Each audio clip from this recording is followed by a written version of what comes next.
মালয়েশিয়ার শ্রমবাজারে আবারও গতি ফেরাতে বড় ধরনের নতুন পদক্ষেপ নিয়েছে দেশটির সরকার। এবার বিদেশি কর্মী নিয়োগ প্রক্রিয়াকে আরো সহজ, স্বচ্ছ ও ডিজিটাল করতে নিয়োগকর্তাদের জন্য চালু করা হয়েছে সরাসরি অনলাইনে আবেদন ব্যবস্থা। শনিবার মালয়েশিয়ার মানব সম্পদ মন্ত্রণালয়ের এক নোটিশে জানানো হয়েছে, এখন থেকে নিয়োগকর্তারা FWCMS পোর্টালের মাধ্যমে সরাসরি বিদেশি কর্মী নিয়োগের জন্য আবেদন করতে পারবেন। নতুন এই ব্যবস্থায় আর কোনো ম্যানুয়াল আবেদন গ্রহণ করা হবে না। অনলাইন অ্যাপয়েন্টমেন্ট ব্যবস্থার মাধ্যমে সাক্ষাৎকারের সময় নির্ধারণ করা হবে। ফলে দীর্ঘদিনের প্রশাসনিক জটিলতা কমার পাশাপাশি পুরো নিয়োগ প্রক্রিয়া আরো স্বচ্ছতা আসবে বলে আশা করছে মালয়েশিয়া সরকার। সবচেয়ে গুরুত্বপূর্ণ বিষয় হলো FWCMS পোর্টালে বাংলাদেশ থেকে কর্মী নিয়োগের জন্য অনুমোদিত 25টি রিক্রুটিং এজেন্সির তালিকা প্রকাশ করা হয়েছে। একই সঙ্গে ঢাকা, চট্টগ্রাম, সিলেট বিভাগের 46টি প্রাথমিকভাবে অনুমোদিত মেডিকেল সেন্টারের তালিকাও যুক্ত করা হয়েছে। এই উদ্যোগে মালয়েশিয়ান অবস্থানরত বাংলাদেশি প্রবাসীদের মধ্যেও স্বস্তি দেখা দিয়েছে। তাদের প্রত্যাশা, নতুন ডিজিটাল ব্যবস্থার মাধ্যমে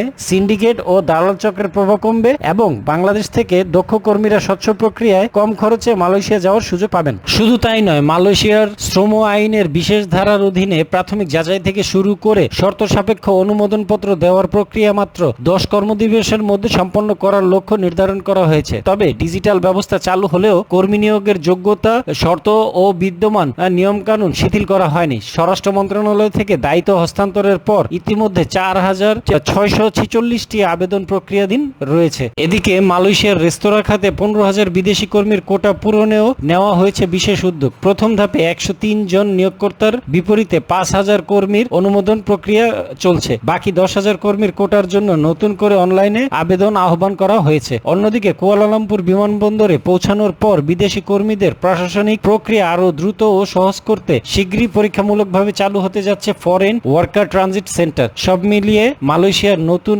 এই অনলাইন নির্ভর নিয়োগ ব্যবস্থা বিদেশি কর্মী নিয়োগে একটি গুরুত্বপূর্ণ পরিবর্তন আনতে পারে। এর মাধ্যমে দালাল চক্র, অতিরিক্ত অধিবাসন ব্যয় এবং দীর্ঘসূত্রতার মতো পুরনো সমস্যাগুলো কমবে, এমনটাই প্রত্যাশা করছেন মালয়েশিয়া অবস্থানরত বাংলাদেশি প্রবাসী ও সংশ্লিষ্ট ব্যক্তিবর্গরা। বাংলাদেশের দক্ষ শ্রমিকরা যেন কোনো সিন্ডিকেট বা দালালের প্রতারণার শিকার না হয়ে স্বচ্ছ ও বৈধ প্রক্রিয়ায় মালয়েশিয়া যেতে পারেন এবং সেখানে যোগ্যতা অনুযায়ী কাজ পান, এটাই এখন সবচেয়ে বড় প্রত্যাশা। মালয়েশিয়া ও বাংলাদেশের সরকারের এই নতুন উদ্যোগে স্বাগত জানিয়েছেন প্রবাসী বাংলাদেশিরা। এরপরও যদি কোনো প্রকার কনফিউশন থাকে অথবা কোনো প্রশ্ন থাকে, তাহলে ডিসক্রিপশনে দেয়া আমার নম্বরে অথবা আমার হোয়াটসঅ্যাপে সরাসরি যোগাযোগ করতে পারেন। আজকে এই পর্যন্তই। ভিডিওটি ভালো লাগলে অবশ্যই লাইক ও সাবস্ক্রাইব করুন এবং অন্যদের সুবিধার্থে ভিডিওটি শেয়ার করে দিন। ধন্যবাদ।